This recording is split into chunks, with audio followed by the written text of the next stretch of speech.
If my house was on fire, would I save this item? Growing up, I used to be a huge collector of everything anime and Disney. So the footage is just me going around looking at all the cute things that I would have bought way back then. But now, I can just enjoy their beauty without having the desire to own them. And I'm gonna share with you the trick to that. So what changed for me in high school was that I thought it'd be really cool not to have all of these things bog me down. Because I was such an avid anime fan that I basically bought anything and everything that's cute. So if you could just imagine like how much stuff I had to get rid of to actually move on with this grand idea of being a minimalist, of just having the essentials. So by the end of it, I basically sold everything I could, everything, gone. But now I feel like owning too many things clutters up my life. It produces a lot more work for me.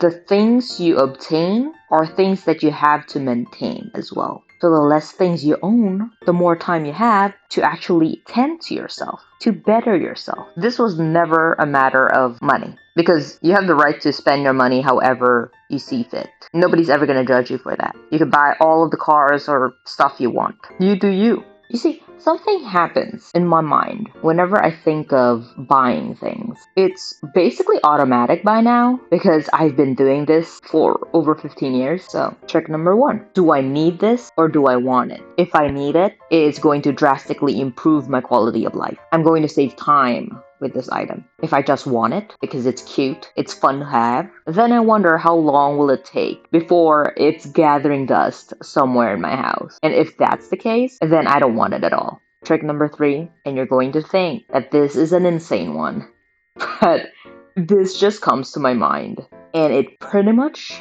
makes me not want to buy anything at all. If my house was on fire, would I save this item? And I'm telling you right now, there's nothing in my house that I need saving. If it's on fire, I'm gone. Unless it's a human being or an animal, I don't need to save it. Maybe you think that's extreme. Like, who even thinks that their house is ever going to be on fire? Well, something that will cause you to lose this treasure that you have. You could insure it. You could get your money back, maybe, but you're not going to get the item back. It's gone, and you're going to have to collect it all over again. So if that's the case, how would you feel? Would you feel like, wow, that was such a waste of time?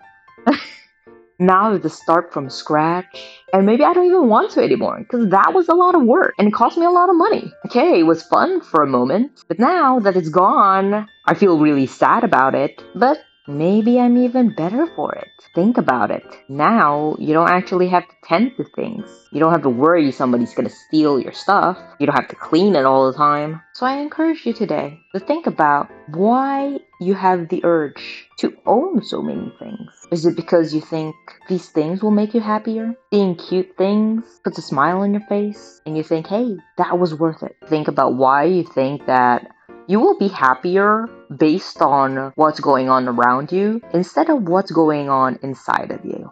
You feel less accomplished if you don't have anything concrete in front of you to say, hey, look at all of the accolades that I have collected. Look at what I can buy with all of the money I have accumulated. I am clearly better at this game of life than most people. Then it would be interesting to think about how life would be without all of these things, if you would feel like you're less accomplished. Because the reality of it is, no, you can live life without all of these things and still feel accomplished. You just don't see your accomplishments around your house because you've decided not to own that many things. But if you surround yourself with people you've helped, collecting the amount of smiles you have placed upon people's faces, the lives you've touched, the lives you've changed because of who you are and what you've decided to do with your time, collecting the amount of good you have done in society,